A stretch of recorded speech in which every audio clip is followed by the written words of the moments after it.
ब्रह्म सर्देय प्रातः स्मरणीय अर्चनीय वंदनीय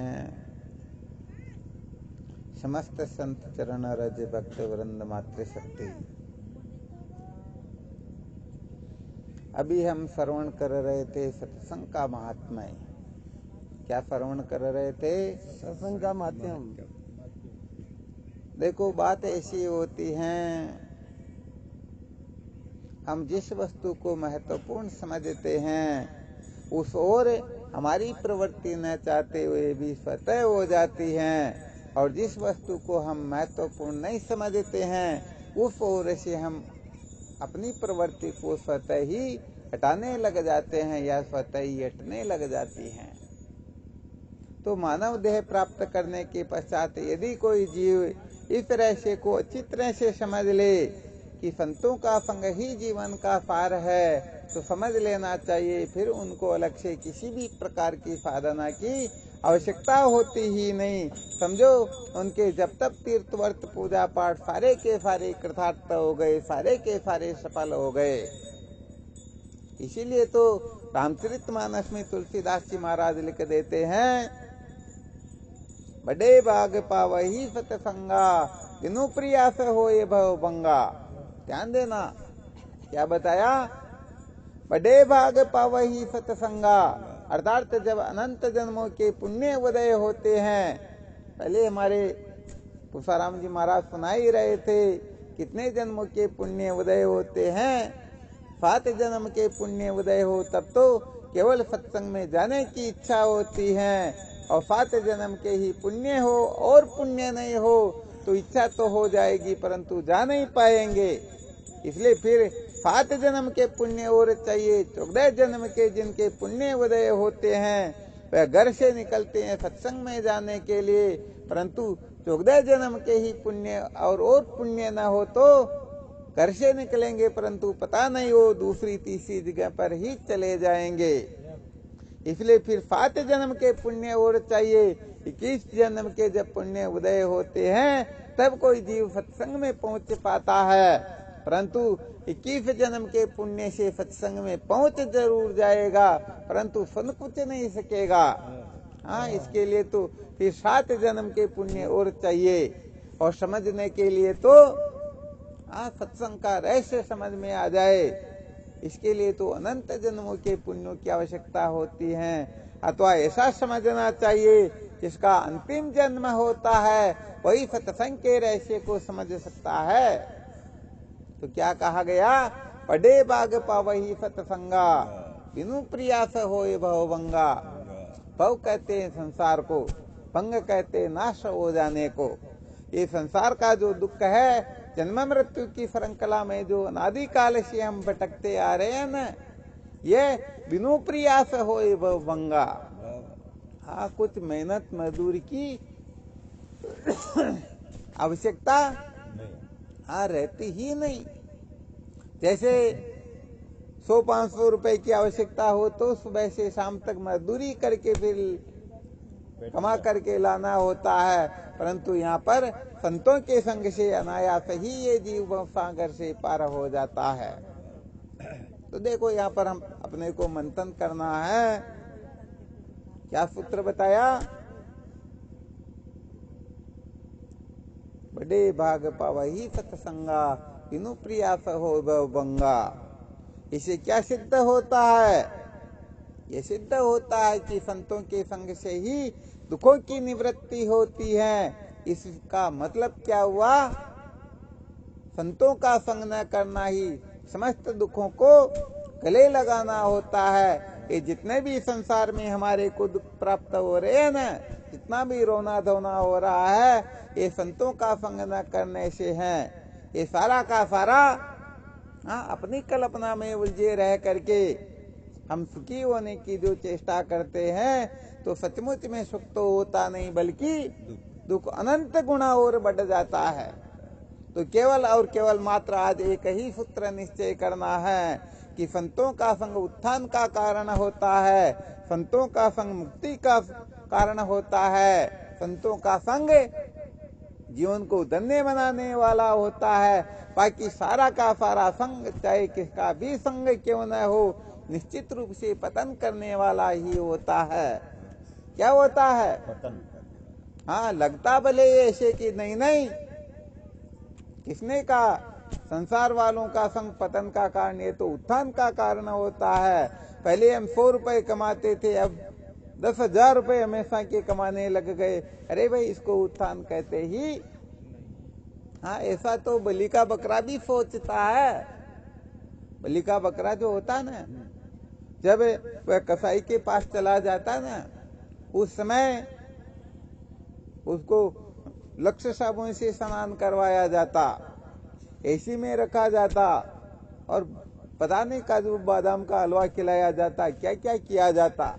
तो वह सोचता है, अरे भाई, वो मेरा जो पहले वाला मालिक था ना, वो तो एक नंबर का बुद्धू था, कुछ भी नहीं समझता।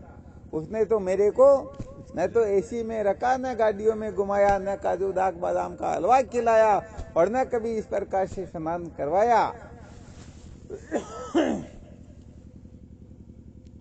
मेरे लिए तो असली मालिक यही है, परंतु बेचारे को पता थोड़ी ही है।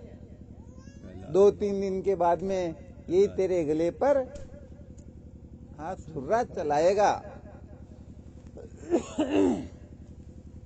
तो भाई, संसार का जितना भी संग है, हाँ, सत्य बात यही है, क्योंकि संसार के जितने भी प्राणी हैं उनके जीवन का लक्ष्य होता है अंधकार की ओर ही प्रवेश करना।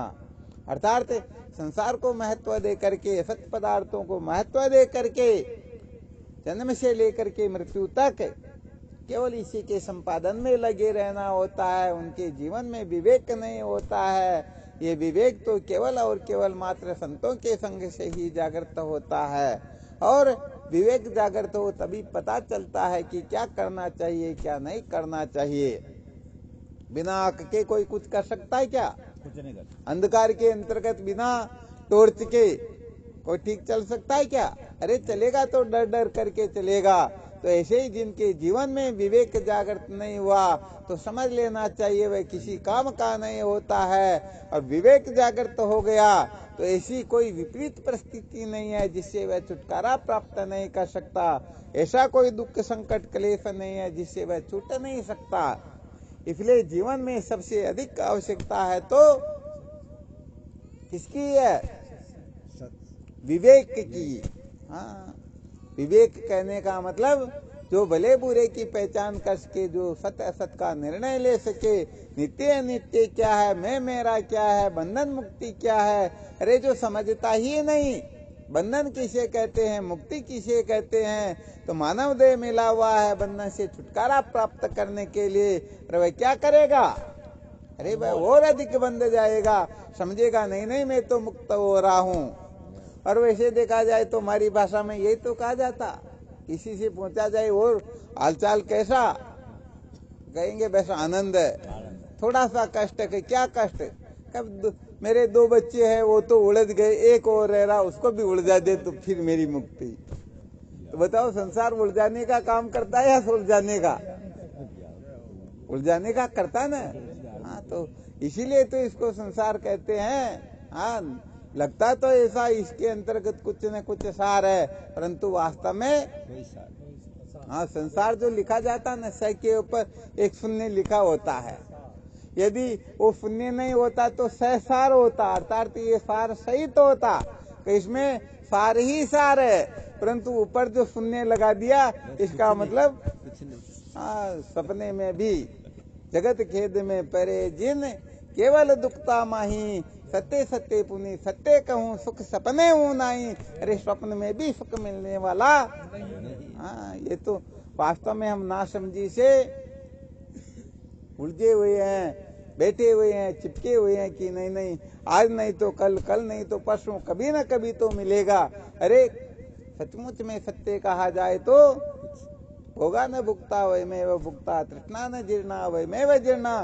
भोग भोगने में नहीं आते हैं, हम ही भोगने में आ जाते हैं। तृष्णा बूढ़ी नहीं होती है, हम ही बूढ़े हो जाते हैं। हाँ, इसलिए बहुत अधिक सोच समझ करके निर्णय लेना होता है। ये सारा का सारा ना समझी जन्य जो व्यवहार होता है ना, ये संतों का संग न करने से है। हम जन्म मृत्यु की श्रृंखला में भटक रहे हैं। क्यों? क्योंकि अभी तक हमने संतों का संग नहीं किया। तो कुल मिलाकर के सार बात इतनी ही है, यदि कोई सचमुच में अपना कल्याण चाहता है तो उसे केवल और केवल मात्र संतों का संग करना चाहिए। और किसी को मौज मस्ती मनोरंजन करना है तो हाँ, वो करते आ रहे बस खूब है, और कुछ करने की जरूरत है ही। तो भाई देखो, जो सचमुच में विवेकवान होता है ना, थोड़ी बहुत भी जिनमें समझ होती है, वह केवल और केवल मात्र हाँ, व्यवहार के अंतर्गत तो संसार के अंतर्गत सबको ही रहना होता है, परंतु रहने में बड़ा अंतर होता है। जैसे वो तीन मूर्तियों का दृष्टांत दिया जाता है ना, तीनों मूर्तियां एक जैसी, किसी भी प्रकार से तोल करके देख लो, वजन से देखो, चाहे आकृति से देखो, रंग से देखो, किसी भी प्रकार से सकल सूरत से देखो, कोई अंतर नहीं है। परंतु एक मूर्ति तो 100 रुपए की है, एक मूर्ति 1000 रुपए की है, और एक मूर्ति 10,000 रुपए की है। अब जब हर प्रकार से एक है तो क्या अंतर है? तो अंतर बताने वाले ने, उसे मूर्ति बेचने वाले ने रहस्य समझाया, देखो भाई इस मूर्ति की कीमत इतनी क्यों है? तो उसके अंतर्गत एक कंकर डाला गया, कान में कंकर डाला, वह इस कान में निकल गया, कहा भाई ये मूर्ति 100 रुपए की है। कान में कंकर डाला, मुंह में निकल गया, कहा भाई ये मूर्ति 1000 रुपए की है। और कान में कंकर डाला और वो नाभि में चला गया, भीतर चला गया, कहा ये 10,000 रुपए की है। तो क्या होता है हमारे में भी, हाँ कहते ना, मनक मनक सब एक सा, जाने मूड गंवार, पामर पशु समान है, भजनी पुरुष अवतार। बताओ कोई अंतर दिखता है क्या? कहते हैं ना, चोर के कोई सिंह थोड़े होते हैं। दो व्यक्ति को बिठा दिया जाए, एक बहुत बड़े विद्वान को और एक बहुत बड़े मूर्ख को। मूर्ख को बहुत अच्छे कपड़े पहना के बिठा दो और विद्वान को पागल टाइप के कपड़े पहन के बिठा दो, तो लोग देखेंगे तो कहेंगे ये बहुत बड़ा विद्वान है। परंतु जब बोलेगा तो पता चल जाएगा ना वास्तव में कौन मूल्यवान, कौन विद्वान है, कौन मूर्ख है ना। तो यहाँ पर हम सुनते सब है, परंतु सुन करके इधर से सुना इधर निकाल दिया, समझो 2 कोड़ी का होता, कोई महत्वपूर्ण बात नहीं है। और बहुत सारे ऐसे होते जो इधर से सुनते हैं परंतु इधर से निकालते हैं, सुन करके सुनाने लग जाते हैं। हाँ, जबकि ऐसा नहीं होता। हमारे यहाँ पर तो 4 कक्षाएं चलती हैं। सबसे पहली जो कक्षा होती है उसका नाम होता है स्वाध्याय काल। सबसे पहले हाँ, अच्छी तरह से उसको सुनो। फिर दूसरी कक्षा होती है बोध काल, अर्थात सुने हुए को अच्छी तरह से समझो।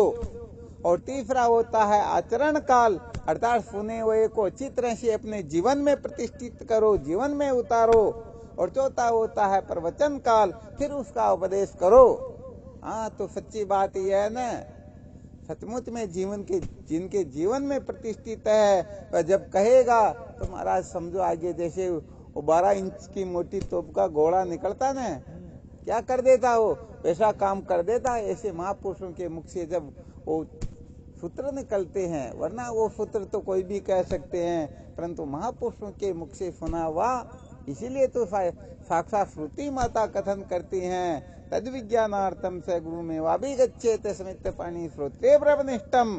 ब्रह्म विद्या की प्राप्ति के लिए केवल और केवल मात्र गुरुदेव की शरण में ही जाना चाहिए, क्योंकि आचार्य देव विद्या विदिता स्वादिष्टम प्राप्त है। गुरुदेव से जानी हुई विद्या ही प्रतिष्ठित तो होती है, फलित तो होती है, अपने को धन्य बनाती हैं।